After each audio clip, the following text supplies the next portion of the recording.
throw stuff away when we moved, but even though when we moved house, I apparently did not throw this Bible away, and I remembered that I had this Bible. So I went into it and I picked it up, and it was in the King James Version. The D and the thou, you know. Though I'm brought up in the British way of learning, the D and the thou is not my cup of tea. So I had a hard time reading the Bible, but my friends, within 2 weeks, I have finished reading the Bible 50 times. I started from Genesis and I'll come to Lamentations, I skip it.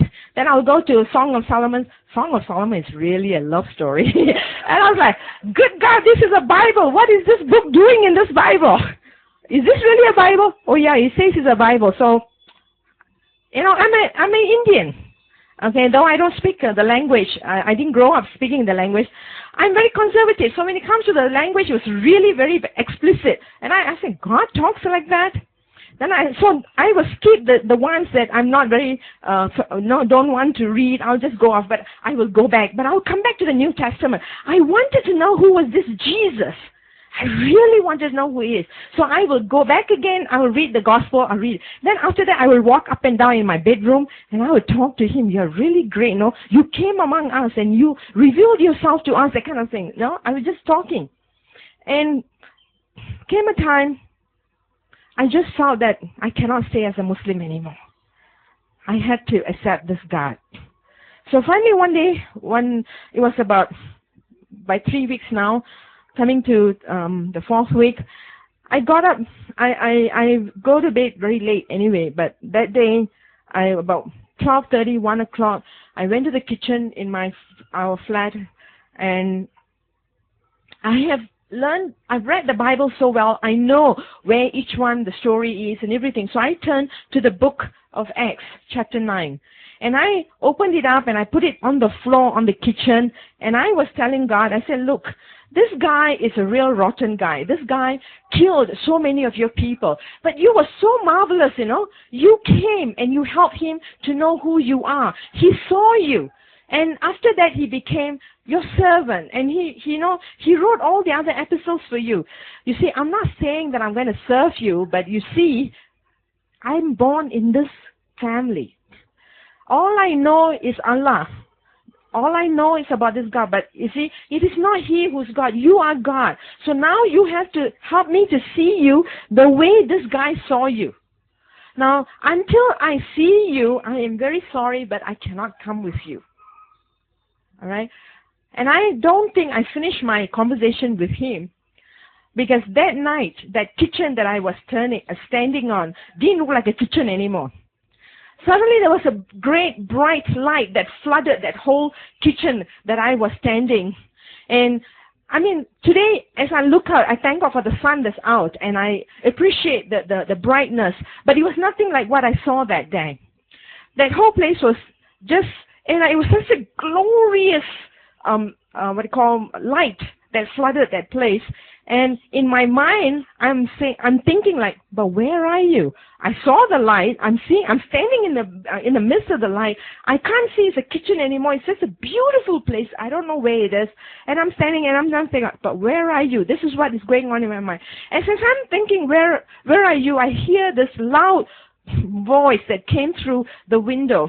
It was the loudest. You probably have loudspeakers and you're hearing me loud and clear today, but that voice that came through was much louder. It was quoting me John 1:1. In the beginning was the Word, and the Word was with God, and the Word is God. It may not mean anything to you, but it meant a lot to me, because Jesus Christ, the Son of the living God, it was a stumbling block to me to receive Him as God. Because we Muslims cannot believe that, God can have a son. If God has a son, that means He must have a wife. That means He's a mere human being. He can't be God. I couldn't accept that. But that word gave me insight. It gave me revelation that in the beginning was the Word, and the Word was God, and the Word is God. And it gave me the clarification that I needed, that understanding that I needed, that He is God. But you see, I still didn't see Him. And I still stood there and I said, where are you? Okay, I wasn't satisfied with just the light. I wasn't satisfied with that word. I wanted him. I wanted to see him. And it wasn't very long. With that split second, he stood in front of me. You going to ask me how he looks like. My friends, my English language is perfect. And when I think like in English. I don't speak any other language more than English. But I don't have any words to describe how he looked like. He was such a tall person, and he was so glowing, so beautiful, so handsome. I walked this earth. I've been to so many countries. I still can't find anybody who looks like him. Okay. And he stood there just before me, and I was captivated by his eyes. Till that moment, till that day, I'm 30 plus at that time. I have never known what is love. Okay? I've never heard anyone say they loved me, not even my family, not even my parents, not even anyone. Because whatever I did for my family at that time was duty and obligation, not love. But this God was standing before me, and I was consumed by the love that was flowing from him. And I was completely drawn into those eyes that he had. And he looked at me with that love. And in the next moment, I found myself as a baby in his arms, holding me. And he brought me back into the past to help me to know once and for all that he is God, and there's no one other like him. And what he brought me was when I was a 12-year-old girl. I found myself as a 12-year-old, I was struggling with life, and I thought there was no other way, and I was getting ready to commit suicide. I was standing by a river that was swollen up because we had a storm that day, and I was going to throw myself over that river and end my life. And I remember that day, there were two hands that came and pulled me back. It was in the night. And I thought it was a ghost, and I ran all the way home. And he said, and as he brought me back to that scenario, he was telling me, I was there with you then. I am here with you now. And then he took me back to another stage when I was 28 years old. This time, I was going to commit suicide from the highest building, because in Singapore we have just started tall buildings, and it was known at that time many people were committing suicide by jumping off the buildings. 28 years old, I was with another crisis in my life, and I didn't know how to handle it. Again, I was getting ready to jump, and again that time there was a hand that came and pulled me back. And God says again, I was there with you then, I am here with you now. And my friends, that was it. That settled the issue for me, that he is God. And I went down on my knees. I had no one to lead me in sinner's prayer or anything, but I just went down on my knees with tears pouring down my face. You are my God, and I give my life over to you. From henceforth, I will walk with you. I am yours. That was my decision that I made in 1985 in April. And 2 weeks later, and a week later, I went for baptism. From then on, for the next 2 weeks, I suffered. I've never suffered before. Because I know what it means to become a Christian.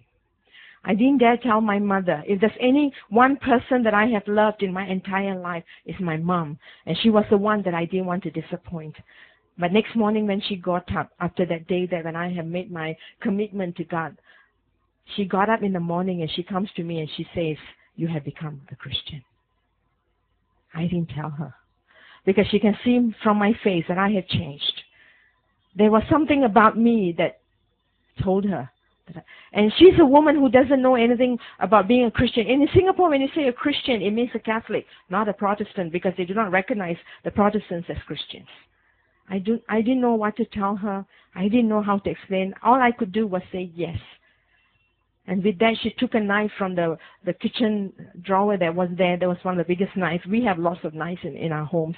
And she took out that knife, she put it on the table, and she said, you take that knife and you kill me, then you walk out that door. Then I said, no, I can't do that. And she said, if you don't, then I have to. And she took that knife and she came at me. She's a woman who's only 4.5 feet. But that day she became such a strong person. And she's a very sickly woman, but that day she became like a tiger.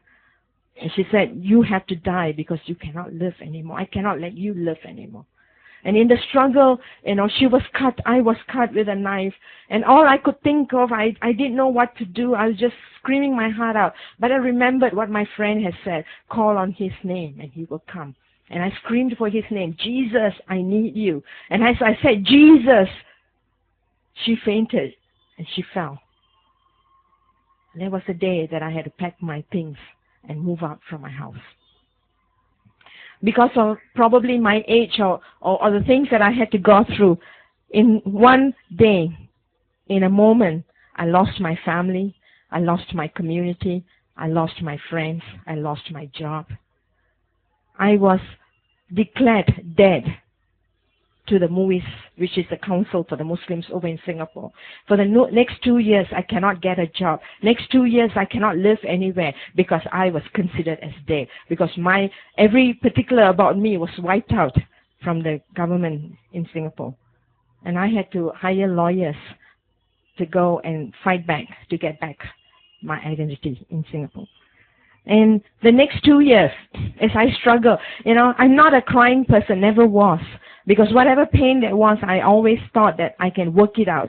I worked it out. But when I met God for the next 2 years, I did nothing but cry every day. Cry because God had to break the self-individuality that I had become. He had to take away the pride and the arrogance that I had become. I was a very nice person, but inside, there was so much of bitterness and hatred and anger inside of me, which I didn't know that I had grown up with. So God had to take that all away. For the next 2 years, He washed over me like a mother hen over his cheek. Every day I will receive dreams. I will receive visions of what is going to happen. My brothers, 2 of them, poor things, they were very young at that time. They didn't know what to do. But in order to protect the family valor, they had to kill me. So they tried many ways to kill me. One of my brothers, the one who's in the middle, the first brother in the family, invited me to his home. And God showed me in a vision what they were going to do. They prepared food with poison. And I asked God, what do you want me to do? God said, eat. I said, okay, I will eat. And they were all seated around me, seeing me eat that food. And I was supposed to drop dead, but I didn't. I washed my fingers and I said, thank you, and I walked out. Another time, my mother invited, one of the top imams from the Middle East to come and exorcise this devil that was supposed to be in my life. And the man walks in. He doesn't even walk in very far. He just stands over there, and he sees someone standing by my side in white. And he turns to my mother, and he says that the power that is with her is greater than the power that we have. And my friends, the greatest joy that I have today is not that I know this God. I thank God that I know Him. But the greatest joy I have is that I can communicate with Him in prayer. And this God is not a God when you just communicate in a monologue. It's a dialogue. He talks back and He comes and He's delighted whenever we are with Him. And He longs for us. And when my call came, I didn't know what I was going to call to be, because by then I was already 30 plus, and I was thinking like, I'm old, God. I probably was like Moses. God, I'm old. Maybe you should call somebody else. But God called me, and I came into ministry. I came into full-time ministry immediately, and I thank God for the various people that God placed in my life who helped me, encouraged me. And all those things that I said that I lost, God double that to me, 100-fold. Today I have many homes that I call is my home. I call many families that are my family. I call many brothers and sisters who are still, many out there in the world. Not just by the hundreds, by the thousands. They are there who know me and who have encouraged me and helped me. So today I take the message to a world that needs Him. And that was not the only first time that He healed me. That was the first time He healed me. In 1993, I was asked to go for another surgery in my stomach. I had to have a hysterectomy. Again, I told God, God, you have to work this out. If it's your will, I will go for it. But if it's not, Father, you are the surgeon. You take care of it. And in a couple of days, I didn't have to go for surgery. He healed me. In the year 2000, I was leading a prayer team in Israel. And at that time, when I left for it, I was just told by the doctors that I had cancer in both my breasts, and it was 3rd degree, very aggressive, and they had no choice but to just cut off my breast. And I said, okay, I'll go for this trip. I will come back and we'll talk about it. When I was in Israel, I was in one of the hotels that was facing the Wailing Wall. And as I was facing that, I remembered how Solomon, when he built the temple, he said, even when the foreigners come and face this wall, and if they pray, Father, you will answer them. And I stood by the window of the hotel room, and I said, God, though I am saved, I am your child, I'm still a foreigner. I'm not a Jew, Father. I'm a Gentile. So, Father, as Solomon said, I'm a foreigner. I'm standing here, and I'm believing in you, God. You can touch me, you can heal me. And he did. He put me to sleep the whole day that day. I didn't know what he was doing, but he did his surgery on me. So when I came back to Singapore, no surgery. So I can share many, many testimonies of what God has done, but many that he's still doing today. He's a great God, and he's a wonderful God. And we have much to thank him for. And as I was sharing, as I was told that today is a Thanksgiving day, I was thinking of Ephesians chapter 5, verses 18 to 20. It says, do not get drunk on wine, which leads to Ephesians chapter 5, verses 18 to 20. That's what I was thinking of. I wanted to just end with this. Do not get drunk on wine, which leads to debauchery. Instead, be filled with the Spirit. Speak to one another with psalms, and that's what you're doing today. You are singing psalms, and you are worshiping, and you're praying. Hymns and spiritual songs. Sing to make music in your heart to the Lord. Always giving thanks to God the Father for everything in the name of our Lord Jesus Christ. And as I was thinking about giving thanks, I have so much to thank God for. I have so much. And people tell me, your testimony is great. It's fantastic. It is. But God, when he came back for Thomas, Thomas wanted. I was a Thomas, and I still am in many ways as I walk with him. And I wanted, signs. I wanted proof. And without that proof, I didn't want to believe him. Now, was he upset with Thomas? No. He said, look, touch, feel, and know that I am God. But he finished his sentence by saying, blessed are those who are going to come without seeing me. And there are many, many who are coming to know God today without seeing, but they believe because they have that faith. And there's so many who can thank God, and we can thank God for so many. And in our lives, do we just thank God for only the great things he does? What about the days that I am just able to get up in the morning? I thank God for the health that he's given me. I thank God for the sun that's shining. Thank God for the beautiful day that he has created especially for me. I thank God for the food that I'm able to eat. There are many that have no food. I thank God for the work that I have. I thank God for the friends that I have. I thank God for the family that God has given me. I thank God for everything, for small and great, because all things are because of who he is.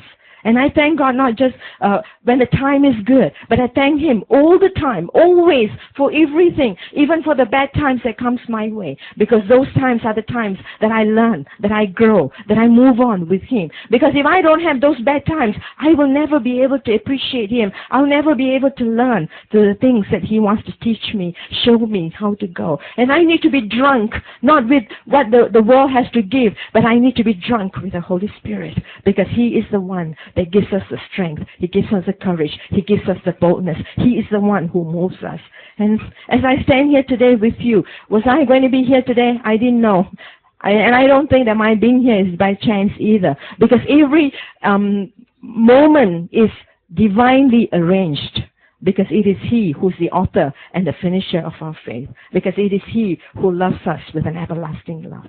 And what I have to share may not be just for you here, but it may be something that you want to take with you, with someone that is going to know that he is God. Has God done great things? He has. And I spent 6 years in Madras in the 90s. I first came into India as a missionary.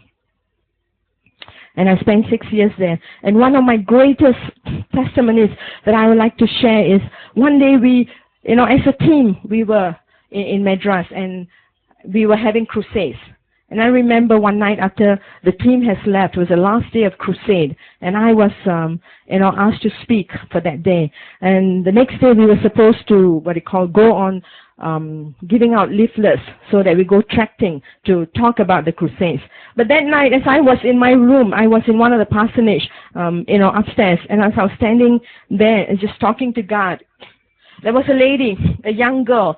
I can't call her a lady. She's about 16, 17-year-old, who walks up that spiral staircase, comes to where I am upstairs, and she's carrying a baby in her arms.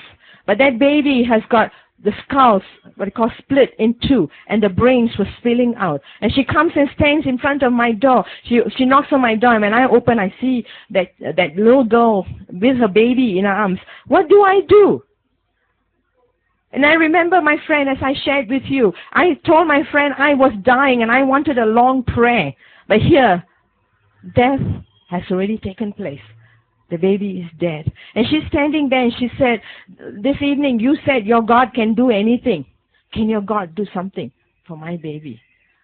She's been married to a guy who's drunk, and he has taken that little baby, 3 or 4 months old, and he's thrown it against the wall. And she's standing before me, your God. You said your God, because she has come to that crusade that evening and she's heard my preaching. And she says, your God, you said you can do. So with tears pouring down my face, I didn't even dare take that baby in my arms. I say, God, with my eyes open, I say, God, she has come, not for me, but she's come for you. She has come believing in you. She's come trusting in you, Father. You have to do what you promised. Your child believes in you, though she doesn't know you, God. And at that time, I saw a hand that came out. And this hand, the hand was so beautiful that came, and it just touched that baby, that skull. And as it touched, I saw a recreative miracle take place before my very eyes. And this was in 93 in Madras. You see, the test is not whether we know Him, but do we know Him inside of our hearts, that He is really God. And when we say that there is nothing impossible with Him, do we really believe with all that we are? Because there's a world out there, especially India. My cry, God, India for Jesus, and Jesus for India.